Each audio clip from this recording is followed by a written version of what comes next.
بسم الله الرحمن الرحيم. اصدقائي متابعي الكره مع عادل على اليوتيوب، اهلا وسهلا بحضراتكم. بعد انتهاء مباراه اليوم ما بين فريق الخوالقه وفريق الهرده بفوز فريق الخوالقه مش الازاوله لو سمحت 2-1. النهارده شهدت المباراه اداء سيء للغايه لفريق الهرده. الفريق اللي كنا متوقعين منه اداء اعلى من كده اتهزم النهارده 2-1. ويسعدنا ان نلتقي مع احد نجوم فريق الخوالقه، هو كابتن الفريق الكابتن حافظ الازلي. كابتن حافظ، تقول لنا ايه عن مباراه النهارده؟ بسم الله الرحمن الرحيم. هي المباراة ما كانتش صعبة، المباراة كانت سهلة بالنسبة لنا، وكنا المفروض نأدوا أداء أحسن من كده، لأن إحنا عندنا أداء أحسن وأعلى من كده، وعندنا لعيبة أحسن من كده، وعندنا كرة أعلى من كده. ولكن اللي حصل النهارده إن إحنا عندنا بعض الثغرات في الفريق، عندنا الحارس الأساسي مش موجود، عندنا برضو اللعيبة بتاعتنا مثلا إحنا كلنا بنعمل وبنشتغل وكلنا جايين مجهدين من العمل. النهارده الحمد لله اللي احنا فزنا. الفوز كان صعب بالنسبه لنا، الكره كلها كانت تشتيت، ما كانش فيه كره على الارض، ما كانش فيه كره في الملعب ان هي تشجع مع الجمهور، ان هي تخلي الجمهور يتفاعل مع الفريق. طبعا التغييرات اللي احنا عملناها لما جه محمد سعد ونزل وطلعنا اسعد حمدان لقدام، ابتدى شكل الفريق يبقى احسن، ابتدينا نلعبوا كره احسن، ابتدينا ناخده وندوا مع بعض في الملعب ونلعبوا كره حلوه. الحمد لله اللي احنا فزنا النهارده، والفوز كان غالي، ما كانش سهل ان شاء الله. هو الصراحه لاحظنا موضوع التغيير في الشوط الثاني ده احدث طفره في الفريق.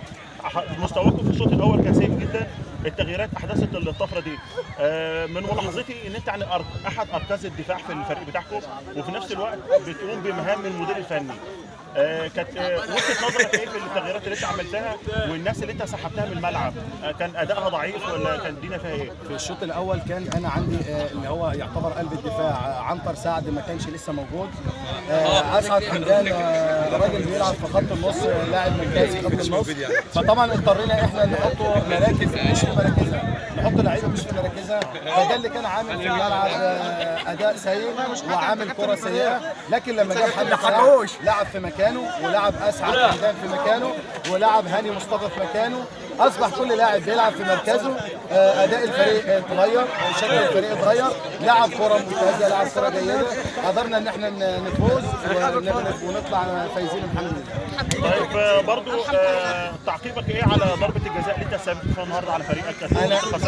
انا اسيب موضوع تعقيب ضربه الجزاء ده للجمهور، لكل الناس اللي شافتني. انا بندى للحكم بقول له انا بنضرب، انا رافع ايدي لفوق وبقول له يا كابتن انا بنضرب، حسب على ضربه جزاء ما اعرفش ليه، علشان كده انا اعترضت بطريقه سيئه. بس كل الجماهير شايفه ان في شده من الفانيلا بتاعت اللاعب دي سبب ضربه الجزاء. انا بس بنده للحكم بقول له يا كابتن اللاعب بيضربني، فبرفع ايدي مع الفانيلا، وانا برفع ايدي مع الفانيلا، فهو حسب عليا ضربه جزاء، وانا شايف ان انا ما عملتش اي حاجه، وكان حاطه بره المنطقه اصلا. طب من كلامك كده ان انت يعني معترض على التحكيم، عايز برضو اخد رايك ايه في التحكيم النهارده؟ لا بصراحه التحكيم لا تعليق على التحكيم. طب رغم بالتحكيم اللي هو لا تعليق عليه فزتوا النهارده، ازاي التحكيم سيء ويعني ساعدكم ان انتوا فزتوا التحكيم؟ زي ما قلت لحضرتك في بدايه اللقاء ان فريق الهرده ما كانش بيلعب كرة على الأرض، بيلعب كرة تشتيتية، بيلعب كرة طولية. احنا لما لعبنا كرة على الأرض قدرنا نوصل للمرمى بتاعهم، قدرنا نسجل هدفين، هم سجلوا فينا الهدف بغلطة هاني مصطفى. انا بشكر حضرتك. خلاص بقى سجلت على اليوتيوب. صاحبه جامده ولا صاحبه جامده ولا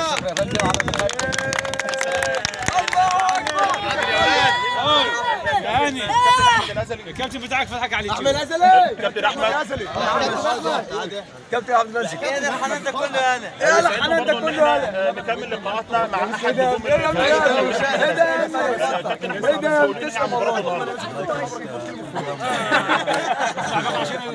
بس يا ابني الحلاوه دي يا ابني، هو خلي بالك معلش حد هينزل على اليوتيوب، بس كان عنده ظروف على اليوتيوب انا عامله بشكل هادي. هو انا كنت سنه مش هني عملنا مباراه من الاول، فزنا على الفريق عليه، كان متوقع ان نكسب 3-4 يعني الحمد لله الماتش الجاي طب بتقول ايه عن سوء الاداء بتاعكم في الشوط الاول؟ لا هو سوء الاداء بتاعنا اللي احنا يعني برغم كل الاجابات كله عمالين ان احنا ايه مغلوبين. لكن احنا الحمد لله نازلين وواثقين من نفسنا ان احنا هنغلب، واثقين ان احنا هنغلب الحمد لله. يعني بدانا بشكل كويس. لا احنا كنا واثقين ان احنا هنتعادل. طيب الفوز بتاعكم النهارده ده لسوء اداء الفريق النهارده ولا لشغل تكتيكي عندكم انتوا؟ هو اول حاجه محمد سمير مغلوب. ثاني حاجه لسوء الحارس الحارس الاساسي. ثالث حاجه ان مفيش عندنا مهاجم خالص. لو عندنا مهاجم خلاص كنا خلصنا الماتش اقل حاجه 5-0. طب ايه رايك في ضربه الجزاء اللي حسبت عليكم؟ الكابتن حافظ بيقول ان هي ضربه جزاء غير صحيحه والجماهير كلها شايفه ان هي شد من الفانيلا. يعني اول حاجه حافظ لازم فرقنا.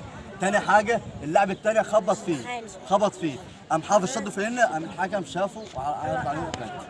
يعني وجهه نظرك ان الحكم حسب على اخر نظره ليه اللي هي بلانتي، لكن هي من الاول خالص فاول على الخصم. الملخص بصراحه انا عايز اتكلم بس على ادائك في الملعب. انا شايف لمساتك كويسه، بس عيب عيوب ان انت بطيء في الملعب المباراه دي والمباراه اللي فاتت. انا بقالي سنتين بتعالج بات في النص فانا اقل يعني اكتر مده ليا العب فيها بس وابدا اغير. لو لعبت اكتر من كده لا اتصبت. طب ليه الكلام في المدير الفني المفروض عارف الكلام ده ما بيغلطش عليه؟ هو عارف ما فيش فيه بديل. انا كنت مستني لما البديل يجي انا نفسي بنزله عشان لو ضغطت عليه لا اتصبت. كده انا كده ظلمتك في الحكم بتاعي. في الاول حكم ما كنا في التحليه وانا سمعت صح؟ لا انا بتعالج اصلا المفروض ان انا ما العبش غير لما تدفع. انا قلت ايه؟ اتحرك احسن. الحركه اللي يبقى يعني مفيده ليا. في نهايه لقائي معاك انا ببارك لك على الفوز النهارده والصعود لدور الثمانيه ان شاء الله، والتوفيق في المباراه القادمه.